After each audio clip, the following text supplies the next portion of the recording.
Hello friends, आज हम करने वाले हैं क्लास 10th का कोऑर्डिनेट ज्योमेट्री से क्वेश्चन। बहुत ही इंपॉर्टेंट क्वेश्चन है, सीबीएसई बोर्ड में 2024 में आया हुआ है। और जैसा कि आपको पता होगा, इस समय मैंने पीवाईक्यू की सीरीज चला रखी है, तो जितने भी क्वेश्चन मिलेंगे सब आपको लास्ट बोर्ड ईयर में आ चुके हैं। ठीक है, चलो शुरू करते हैं। Find the type of triangle. Triangle का हमें टाइप पता करना है। ABC ट्राइंगल का नाम दे दिया, पहले हम लिख देते हैं ABC। ठीक है, फॉर्म्ड हुज वर्टिसेस। वर्टिसेस ये हो गया हमारे ए के जो कोऑर्डिनेट दे रखा है वो है 1 और 0। ठीक है, बी के कोऑर्डिनेट दे रखे हैं -5 और 0, और सी के कोऑर्डिनेट दे रखे हैं -2 और 5। ठीक है, तो हमें टाइप ऑफ कोऑर्डिनेट, तो हम क्या करेंगे, डिस्टेंस निकालेंगे, तभी उसी के बेस पे हम डिसाइड करें किस टाइप का ट्राइंगल है। ठीक है, तो सबसे पहला काम क्या कर रही हूँ मैं, सबसे पहला काम मैं यहाँ पर ये करूँगी कि ए बी के बीच की डिस्टेंस निकालेंगे। अच्छा, डिस्टेंस फार्मूला क्या होता है, पहले हम डिस्टेंस फार्मूला लिख लेते हैं। तो हमारा डिस्टेंस फार्मूला होता है D = √x2 माइनस x1 का whole square plus y2 minus y1 का होल स्क्वायर। ठीक है, अब डी क्या है, डिस्टेंस। अब मैं ए बी के बीच की डिस्टेंस निकाल रही हूँ, तो मैं क्या लिख दूंगी यहाँ पर, ए बी लिख दूंगी। AB = अब हमें डिसाइड करना है x2, तो x2 ये हो गया तुम्हारा बी वाले का। ठीक है, -5, और x1 क्या हो गया 1, तो इसको ही हम कर देते हैं -5 माइनस -1 का स्क्वायर। ठीक है, प्लस साइन y2 क्या हो गया, y2 हमारा 0 हो गया, और y1 क्या हो गया, वो भी 0 हो गया, तो 0 माइनस 0। ठीक, नेक्स्ट स्टेप क्या होगा, देखो माइनस माइनस प्लस हो जाएगा, लेकिन साइन तो माइनस करेंगे, 6 हो गया, 6 का स्क्वायर और 0 का स्क्वायर करेंगे तो क्या होगा, 0 ही होगा। और -6 का स्क्वायर करेंगे तो हमारा क्या आ जाएगा यहाँ पर 36। कितना आ जाएगा, 36 आ जाएगा। तो ये क्या होगा, जब रूट के बाहर निकालेंगे तो 6 हो जाएगा। ठीक है, एक साइड हमने निकाल दी। अब हम BC के बीच का डिस्टेंस निकाल लेते हैं, किसके, BC के बीच का। तो हम लिख देंगे BC = वही करेंगे।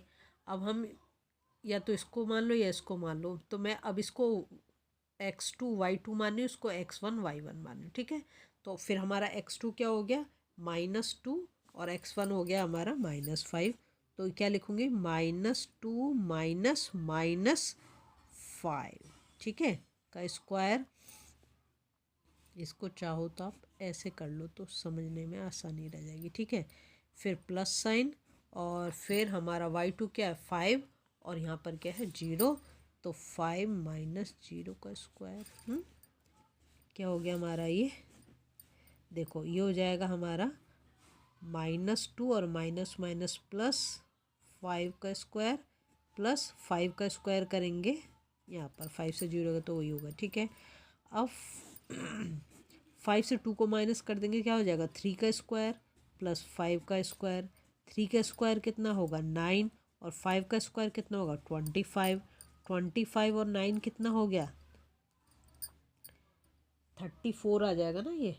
ठीक है, तो ये हो गया हमारा 34। किसकी डिस्टेंस आ गई, BC की, √34। अब हम जाते हैं, अभी हमें दो की डिस्टेंस मिल गई, एक तो AB के बीच की डिस्टेंस आ गई, एक BC की डिस्टेंस आ गई। अब हम जाएंगे CA पर। ठीक है, चलो CA पे भी पहुंच जाते हैं। तो CA का क्या होगा हमारा, पहले हम कोऑर्डिनेट देख लेते हैं अच्छे से।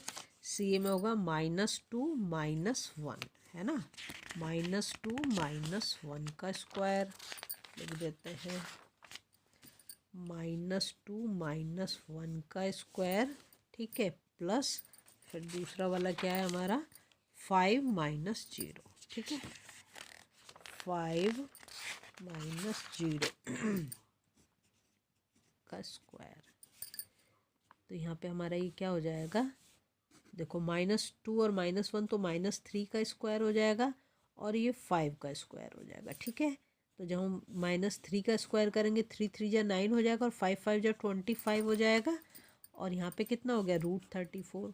अब आप ध्यान से देखो, ये भी √34 और ये वाला भी √34, तो दो साइड कैसी हो गई, इक्वल हो गई। कौन कौन सी साइड, BC और AC ये दोनों कैसी हो गई, इक्वल हो गई। अगर दो साइड किसी ट्राइंगल की इक्वल है तो ऐसे ट्राइंगल को हम क्या बोल देते हैं, यहाँ पे लिख देंगे सिंस टू साइड्स, ये लिखना जरूरी है आपको, रीजन दोगे, since two sides are equal, ठीक है, द ट्राइंगल इज आइसोसेलेस, ठीक है, आइसोसेलेस। अगर आपको वीडियो पसंद आ रही तो प्लीज़ लाइक शेयर सब्सक्राइब कर दें, फॉलो